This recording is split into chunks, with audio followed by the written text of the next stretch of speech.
Do you believe in setting boundaries, even if it means losing people? Imagine turning 45 in the midst of a backyard gathering that was supposed to celebrate another year of navigating life's relentless demands, only to have your own niece, that sharp-tongued 16-year-old Emily with her perpetual air of entitlement,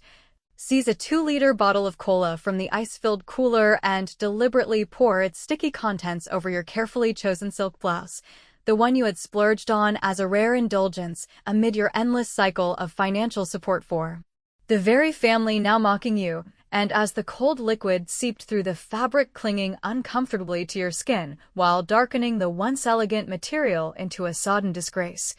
she delivered her cutting remark with a smirk that sliced deeper than any spill ever could, declaring loud enough for the scattered relatives and neighbors to pause their conversations and turn their gazes toward the spectacle. "Now you look like yourself." A phrase laced with the implication that you were somehow inherently messy and unworthy of better, the kind of barb that echoed years of subtle dismissals and overlooked contributions from the aunt who had always stepped in to cover tuition gaps, co-sign loans, and quietly fund the luxuries they took for granted without a word of thanks. The party atmosphere, already strained under the weight of forced cheer amid balloons sagging in the humid Chicago summer air and a cake from the local discount bakery that tasted more of obligation than joy, fell into an awkward hush as forks hovered midway to plates laden with potato salad and grilled burgers, every eye fixed on me waiting for the outburst that family lore suggested I was too composed to unleash. Yet in that moment I felt the familiar burn of resentment rising from deep within, a slow-building fire fueled by decades of being the reliable shadow to my sister Lisa's spotlight and my mother Margaret's preferential blindness. So instead of erupting, I mustered what felt like the last reserves of my practiced poise and curved my lips into a smile that masked the storm brewing inside, murmuring something innocuous about accidents occurring even on special occasions, though the deliberate glint in Emily's eyes told a different story. One of premeditated cruelty born from the unchecked freedoms Lisa allowed her since the divorce had upended their household dynamics 3 years prior. My mother, seated in her worn lawn chair with that perpetual expression of detached resignation etched into her 70-year-old features, merely lifted her shoulders in a shrug that dismissed the incident as inconsequential youthful mischief, offering a half-hearted comment about how children these days express themselves in unpredictable ways and advising me to overlook it because after all this was my day to enjoy, her words carrying the undertone of someone who had long ago chosen sides in our sibling rivalry, favoring Lisa's dramatic flair over my steady dependability ever since our childhood. In that cramped South Side bungalow where resources were scarce and affections unevenly distributed, Lisa herself, my only sister and Emily's mother, joined in with a light laugh that rang hollow against the tension, insisting that her daughter was merely joking in that exaggerated teenage manner and brushing off any deeper concern as overreaction. Though I caught the fleeting avoidance in her gaze as she busied herself refilling drinks, a telltale sign that she recognized the pattern of Emily's escalating rudeness, but preferred the path of least resistance over confrontation, much like the times she had leaned on me to bail her out of credit card debts accumulated from impulsive shopping sprees or the spontaneous trips that left Emily's school events unattended. Throughout the remainder of the afternoon, the gathering limped along with superficial chatter about the Chicago Bears' disappointing season thus far and complaints regarding the neighbor's garish new above-ground pool that disrupted the block's modest aesthetic. But beneath the surface pleasantries my thoughts churned with memories of sacrifices made without fanfare. From working double shifts during my early marketing career to subsidize Lisa's community college dreams to the recent co-signing of Emily's SUV purchase as a supposed high school graduation incentive. A vehicle that now symbolized how my generosity was repaid with contempt rather than gratitude, and as the sun dipped lower casting long shadows across the patchy lawn, the weight of it all pressed heavier, transforming that forced smile into a fragile veneer over a resolve hardening like concrete. Finally, as guests began to disperse with hugs and vague promises to get together soon, I excused myself and drove the familiar route back to my modest North Side apartment, The drive allowing the events to replay in vivid detail until the sting of betrayal overshadowed the physical discomfort of the ruined outfit, prompting me upon arrival to retrieve my phone and access the shared banking application we maintained for so-called family emergencies, those crises that invariably benefited Lisa's whims more than any true necessity. And with deliberate taps on the screen, I revoked her access to the supplementary credit card I had provided as a safeguard, watching the confirmation message flash that she would discover the limitation only when attempting her next frivolous charge. A petty yet profoundly satisfying act of reclamation that sent a thrill through me akin to finally voicing a long-suppressed truth. Retiring to bed that night with the satisfaction lingering like a secret victory, I drifted into sleep anticipating her confusion come morning, unaware that the repercussions would extend far beyond a simple denial of spending power. For when my phone buzzed insistently at dawn with Lisa's frantic messages detailing how the towing company had arrived unannounced to repossess Emily's SUV due to a stack of unpaid parking tickets accrued during her reckless joyrides around the suburbs, stranding them both and igniting a chain of accusations directed vaguely my way for not intervening sooner despite my prior warnings, I realized the threads of retribution were weaving themselves tighter than I had orchestrated. And as I savored my morning coffee while another enigmatic text arrived from an unidentified number bearing a photograph of Emily's distressed expression amidst the empty driveway, a deeper intrigue settled in, hinting that the unraveling had only just commenced and promising revelations that would challenge every assumption I held about loyalty and payback within the tangled bonds of blood. Waking to the relentless vibration of my phone against the nightstand pulled me from a restless sleep haunted by visions of sticky soda and smirking faces, the screen lighting up with a cascade of texts from Lisa that painted a picture of utter disarray at her end, detailing how the early morning arrival of the towing truck had not only stripped Emily of her prized SUV, but also exposed a backlog of traffic violations she had ignored while treating the vehicle like an extension of her rebellious attitude, leaving Lisa to navigate the public transit system in a state of humiliated fury and directing her blame toward me for supposedly enabling Emily's carelessness through my financial backing without sufficient oversight. Though in truth, I had lectured the girl repeatedly about responsibility during those tense family dinners where her eye rolls spoke volumes about the generational chasm between my practicality and her impulsive worldview shaped by Lisa's permissive parenting style ever since the divorce had dismantled their once stable routine. As I brewed my first cup of coffee in the quiet sanctuary of my kitchen, the aroma doing little to dispel the knot of conflicted emotions tightening in my chest, I scrolled through the messages with a mix of schadenfreude and unease, recalling how I had always positioned myself as the family's anchor, the marketing executive who balanced high-stakes client campaigns by day with covert transfers to cover Lisa's overdrafts by night, a role that had eroded my own savings and social life over the years without earning the respect it deserved, and now this small act of blocking the credit card felt like the first crack in the dam holding back a flood of long-overdue reciprocity, especially after the birthday humiliation that still lingered like a bad aftertaste. By the time Lisa's call pierced the morning calm, her voice crackling with a blend of indignation and desperation that reminded me of our teenage arguments over shared clothes and divided attention from Mom, she launched into a tirade about the card's sudden decline during an attempt to fuel up for a job interview, questioning my timing with accusations of pettiness on what should have been a day of celebration for me, oblivious to the irony that her daughter's deliberate drenching had transformed the event into anything but. And as she rambled on about the logistical nightmare of Emily's grounded mobility exacerbating her teenage tantrums, I maintained a facade of concern while mentally reviewing the transaction alerts I had configured months earlier on the shared account, alerts that illuminated a pattern of extravagant expenditures far beyond the safety net I had intended, including charges for luxury spa treatments and impulse buys from high-end retailers that contrasted sharply with my own frugal habits of meal prepping and bargain hunting at outlet malls. That revelation ignited a spark of calculated resolve amid the chaos, prompting me to retreat to my home office after placating Lisa with vague assurances of troubleshooting the issue, where I delved into public records and innocuous online searches that anyone nursing a grudge might undertake on a quiet Saturday, uncovering discrepancies in her professional expense reports at the real estate firm, where she peddled overpriced condos to upwardly mobile families in the suburbs.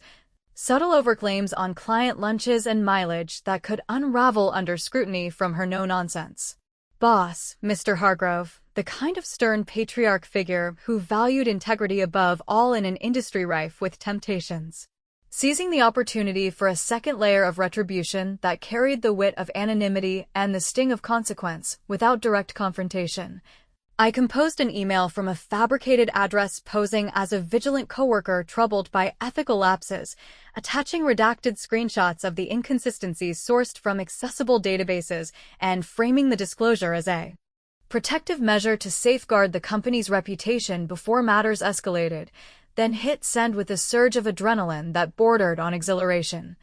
Envisioning Lisa's face paling during her next team meeting as the implications dawned on her like an unwelcome audit. The afternoon unfolded with deceptive normalcy, punctuated by Lisa's intermittent updates on Emily's sullen withdrawal into her room and the logistical hurdles of arranging alternative transportation.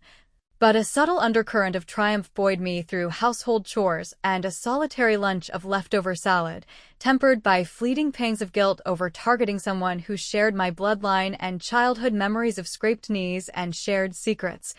Yet those sentiments dissolved when Mom phoned in the late afternoon, her tone laced with that familiar defensiveness as she extolled Emily's virtues as a product of adolescent pressures from school cliques and hormonal flux, urging me to extend grace because familial bonds demanded forgiveness over grudges, though an odd hesitation crept into her voice when I alluded to the car's disappearance, as if she were guarding fragments of a larger narrative involving past favors Lisa had rendered during tougher times. A deflection that planted seeds of suspicion about the depth of their alliance against my outsider status within our own kin. As dusk settled over the city, casting elongated shadows through my apartment windows, I poured a glass of modest red wine to unwind from the day's machinations, reflecting on how the initial block and subsequent tip represented not just payback, but a reclamation of agency long surrendered to their needs. Yet the evening's tranquility shattered with the unexpected chime of the doorbell, revealing a nondescript cardboard package propped against the doorframe bearing my name in stark, impersonal lettering devoid of any sender details, and upon carrying it inside and slicing through the tape with mounting curiosity laced with apprehension, a terse note tumbled free alongside a tangible remnant of the party, a snapshot of my soda-ruined blouse draped over a chair, the accompanying message whispering threats of reciprocity that chilled me to the core, forcing me to confront the possibility that my maneuvers had awakened a retaliatory force within the family fray far more personal and unpredictable than I had anticipated. Gazing at the unassuming package now splayed open on my coffee table under the harsh glow of my living room lamp transformed what had started as a minor act of defiance into a tangible confrontation with the underbelly of our family dynamics, the photograph within capturing the exact moment of Emily's soda assault in unflattering detail that highlighted not just the ruined blouse, but the contrived innocence on her face juxtaposed against my strained smile, while the accompanying note's ominous promise of escalating cleverness sent a ripple of unease through me, prompting questions about whether this was the work of a vengeful teenager honing her skills or perhaps Lisa orchestrating a counterstrike from the shadows of her mounting professional woes following my anonymous tip that had undoubtedly set HR wheels in motion by now. The following morning, after a night of fitful sleep interspersed with replays of the birthday debacle and the car's abrupt disappearance, I resolved to probe deeper under the guise of sisterly concern, driving over to Lisa's Oak Park home where the absence of Emily's SUV left the driveway looking barren and accusatory.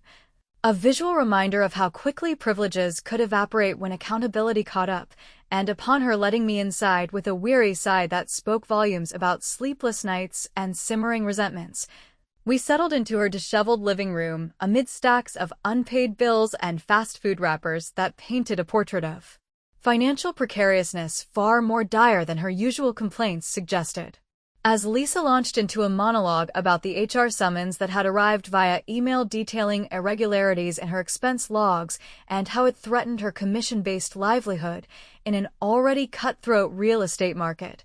I nodded sympathetically while my eyes darted to Emily's abandoned backpack slung carelessly over the arm of the couch, its zipper slightly ajar, revealing glimpses of notebook edges that piqued my curiosity. Enough to excuse myself briefly to the restroom, where instead I doubled back quietly and extracted the spiral-bound diary from its depths, flipping through pages filled with Emily's scrawling script that unleashed a torrent of vitriol directed squarely at me, chronicling instances where she and Lisa had schemed to extract more financial aid by playing on my guilt, including explicit admissions that the soda pour had been a calculated humiliation to punish me for withholding an extra allowance. Last month, yet woven amid the barbs were subtler confessions of Emily's own turmoil. Passages describing the suffocating atmosphere at home where Lisa's frustrations over money manifested in sharp words and slammed doors that left the girl feeling like collateral damage in an endless cycle of parental shortcomings. Returning the notebook with hands that trembled slightly from the ethical tightrope I had just walked, I rejoined Lisa, who remained oblivious, her venting shifting to Emily's withdrawal into sullen silences that mirrored the isolation she herself had imposed through years of uneven parenting, and though the discoveries fueled a righteous anger that justified my earlier interventions, they also introduced a nagging dilemma about whether Emily's cruelty stemmed from innate meanness or a desperate mimicry of the dysfunction modeled by those closest to her, a complexity that made my next step of revenge feel less like justice and more like perpetuating the very toxicity I sought to escape. Energized by that internal conflict yet unwilling to back down, I retreated home that afternoon and engineered a third act of retribution tailored to Emily's social sphere, creating a disposable online persona to disseminate sanitized snippets from the diary into her high school's informal parent and student forums, framing them as cautionary tales of unchecked attitudes without direct attribution, thereby sowing seeds of doubt among her peers and the clique of friends who had long enabled her Queen Bee status, and by evening the effects rippled back through group chat screenshots that Lisa forwarded in a panic, showing Emily fielding whispers and sidelong glances at school that isolated her further and amplified the fallout from the lost car into a perfect storm of adolescent humiliation. That intrusion of consequences brought a wry amusement to my lips as I imagined the girl squirming under the weight of her own words turned against her. A light-hearted payback in the grand scheme that carried just enough edge to satisfy without crossing into outright malice. Yet as the sun set and I pondered the moral ambiguities of weaponizing vulnerability, Mom arrived uninvited with a foil-covered casserole in hand, her presence a blend of olive branch and interrogation as she defended Emily's lashing out as a mere echo of Lisa's youthful rebellions amplified by modern social media pressures. But when I gently probed about the patterns of favoritism that seemed to shield them both from repercussions, she deflected with mentions of long-standing family obligations tied to Dad's unresolved debts from his final illness, obligations that Lisa had shouldered in ways I never fully appreciated, leaving the conversation hanging in unresolved tension that hinted at buried histories waiting to surface. The night's fragile peace shattered later when Lisa appeared at my door unannounced, her expression a storm cloud of accusation and revelation as she thrust forth a sheaf of faded financial documents alleging that my meddling had not only jeopardized her job but risked exposing a shared legacy of creative accounting from 2 decades past. A partial confession that bound us in complicity and forced me to confront how deeply the roots of our dysfunction intertwined, setting the stage for confrontations that would redefine the boundaries of sisterhood and retribution in ways neither of us could have foreseen. Lisa's unexpected arrival at my doorstep amid the deepening twilight transformed the tentative calm of my evening into an explosive reckoning that laid bare the fragile foundations of our sibling bond. Her grip on the bundle of aged bank statements and ledgers so tight that her knuckles blanched white as she thrust them toward me with an intensity born of cornered desperation, demanding entry not as a visitor, but as a force intent on dragging me into the murky depths of revelations she had long concealed under layers of deflection and dependency. Once inside, the air thick with the scent of my half-finished dinner cooling on the stove, she paced the confines of my living room like a prosecutor building a case against the very support system she had exploited, spilling forth the tangled history of our father's demise 2 decades earlier when his prolonged battle with illness had buried the family under an avalanche of medical debts that Mom's meager pension and my nascent career earnings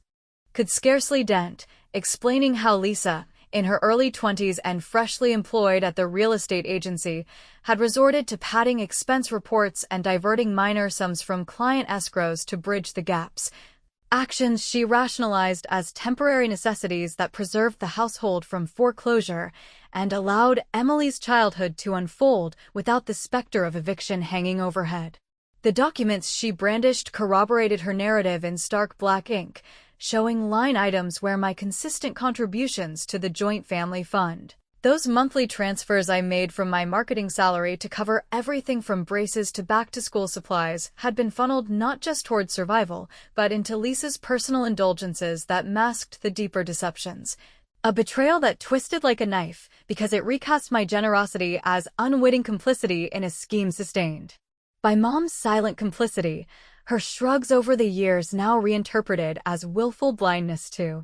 protect the daughter she had always elevated above the rest. As Lisa's voice cracked with a mix of justification and plea, admitting that the current HR investigation threatened to unearth these antiquated improprieties and implicate me through the intertwined accounts bearing my name from those naive co-signings, I felt a surge of conflicted fury that warred with the pity for her unraveling facade, recognizing how her permissive oversight of Emily's antics might stem from the same guilt-ridden overcompensation that had enabled the girl's entitlement. Yet the fresh wound of discovery propelled me toward a 4th installment of retribution that balanced clever precision with the satisfying bite of consequence. Waiting until she departed in a huff of unresolved accusations before logging into the digital vault of our shared financial portals late into the night,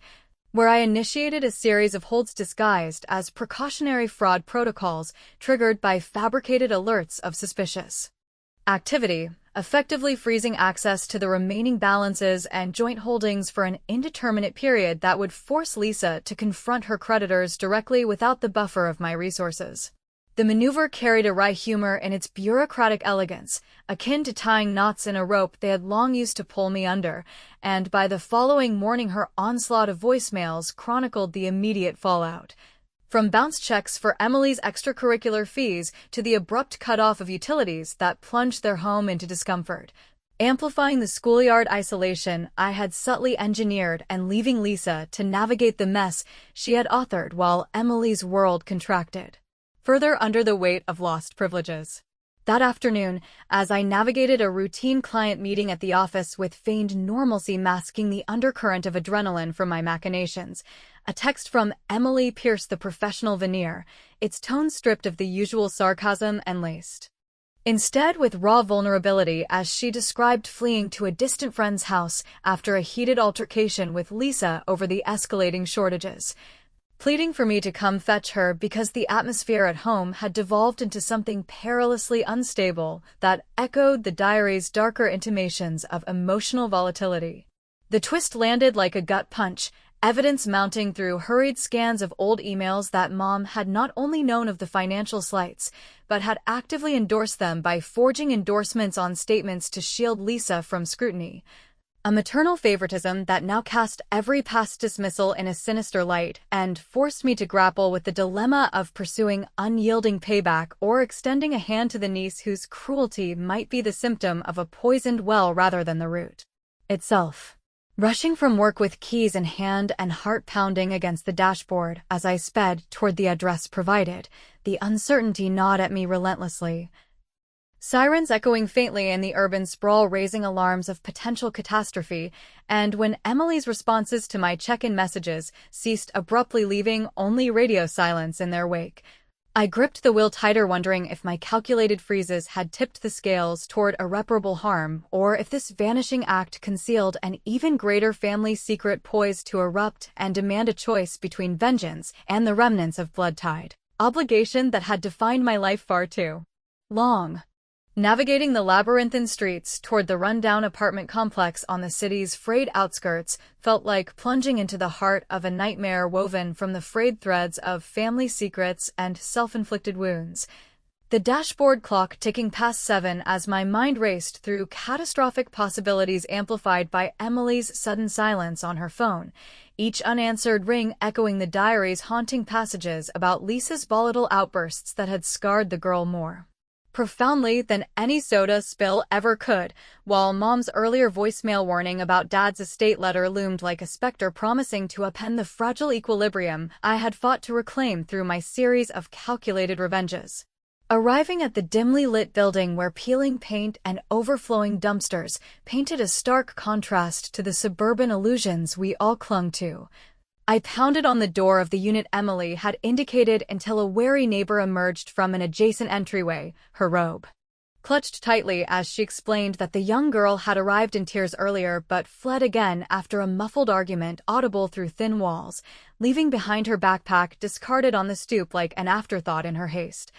And as I retrieved it with a surge of protective instinct overriding the resentment that had driven my earlier machinations, the familiar spiral notebook protruded from an open pocket, its pages now yielding the unvarnished truth in frantic entries that chronicled not just the orchestrated humiliations, but the coercive pressures Lisa had exerted to weaponize Emily against me, scripting the birthday incident as a ploy to extract further funds amid the mounting debts, all intertwined with revelations about Dad's posthumous letter stipulating that the inheritance, modest but pivotal, would only disperse if the family demonstrated unity free from past financial entanglements, a condition Mom had manipulated through forged documents to favor Lisa's narrative, and sideline my contributions as mere obligations rather than equities. The weight of that discovery crashed over me like a withheld apology, recasting Emily's barbs as desperate bids for approval within a toxic triad where Lisa's manipulations and Mom's enabling had cultivated resentment instead of resilience,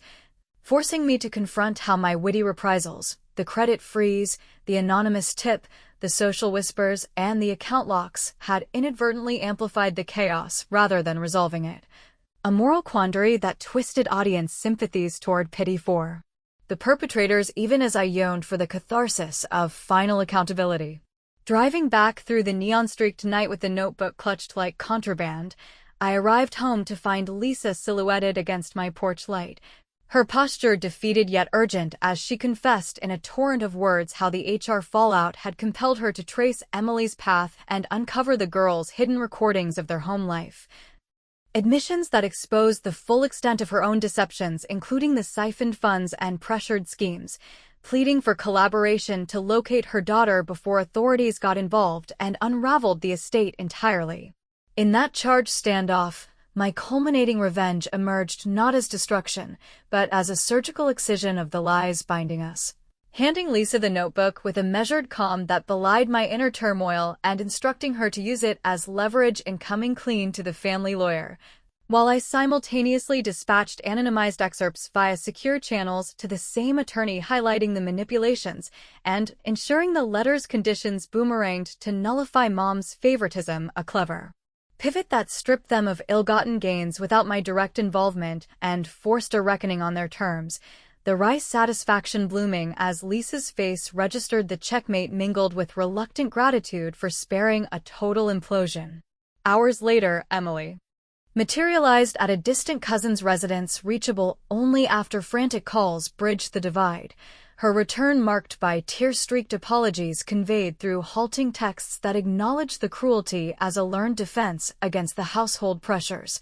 A vulnerability that softened my edges enough to arrange discreet counseling sessions funded from my personal reserves as one final, untraceable act of auntly duty, even as Mom's subsequent pleas for reconciliation rang with her signature. Deflections that skirted true remorse and left me hanging up mid-sentence, the boundaries I had erected now a fortress against further incursions. In the quiet aftermath, Lisa navigated the job loss with a demotion to clerical work that humbled her extravagance and preserved the family home through a technicality in the estate ruling. Emily's therapy sessions hinting at tentative healing amid the school's lingering whispers, and I emerged with fortified independence that reclaimed my time for neglected pursuits like weekend hikes and professional networking events. Yet as I sat alone in my apartment that final night, the soda-stained glass long discarded, but its metaphor enduring, a hollow undercurrent persisted, questioning whether my path of retribution had mended the fractures or merely isolated me within self-imposed exile, pondering if Mom's unaddressed role harbored deeper deceptions waiting to resurface, or if Emily's fragile turnaround would withstand the pull of old patterns, leaving the narrative suspended in ambiguity that invited reflection on the true cost of payback in the intricate dance of blood and betrayal.